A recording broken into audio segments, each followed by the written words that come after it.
Hai, nama saya Alphonse Fanli Raturandang. Saya mahasiswa di program studi pariwisata budaya dan agama Institut Agama Kristen Negeri Manado. Dan saat ini saya akan mempresentasikan hasil makalah saya dengan judul Tinjauan Regulasi dan Kode Etik Global dalam Pembangunan Pariwisata Berkelanjutan di Indonesia. Jadi fokus kita pada saat ini adalah bagaimana kita melihat aturan global dan aturan nasional bisa bekerja sama dalam menjaga pariwisata kita. Pariwisata saat ini bukan lagi sekedar hobi mewah, melainkan kebutuhan dasar untuk kualitas hidup yang lebih baik. Namun kita harus sadar bahwa pariwisata punya sisi gelap jika tanpa ada etika, di mana seperti kerusakan alam dan lunturnya budaya lokal akan terjadi. Seperti yang dikatakan Nugroho 2024 bahwa tanpa regulasi, pariwisata bisa menjadi bentuk eksploitasi baru.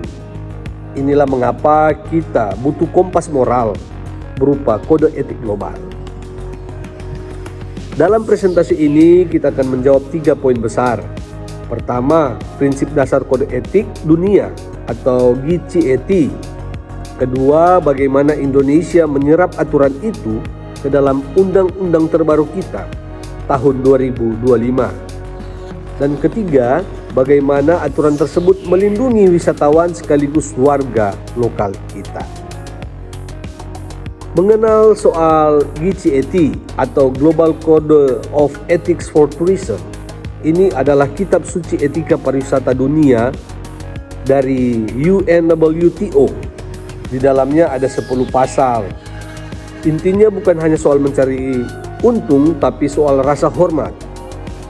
Mira Gunawan 2012 mengingatkan bahwa keberlanjutan itu sukses jika manusia yang tinggal di destinasi tersebut merasa dimuliakan, bukan malah merasa tersisih. Nah, bagaimana dengan regulasi di Indonesia? Kita punya Undang-Undang Nomor 10 Tahun 2009. Namun karena zaman sudah berubah ke arah digital, pemerintah mengeluarkan Undang-Undang Nomor 18 Tahun 2025. Poin pentingnya adalah digitalisasi dan manajemen risiko. Artinya, negara ingin memastikan masyarakat lokal di desa-desa wisata menjadi subjek atau pemilik usaha yang berdaulat, bukan cuma menjadi penonton. Yang berikutnya adalah hak wisatawan dan kearifan lokal.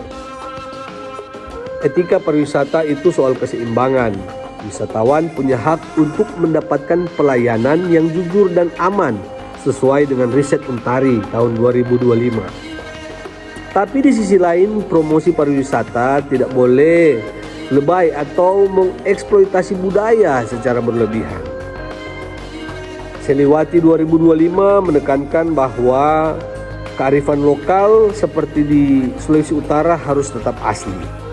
Tidak boleh dipalsukan demi konten semata. Jadi kesimpulannya, pertama, GCET adalah standar moral minimal kita.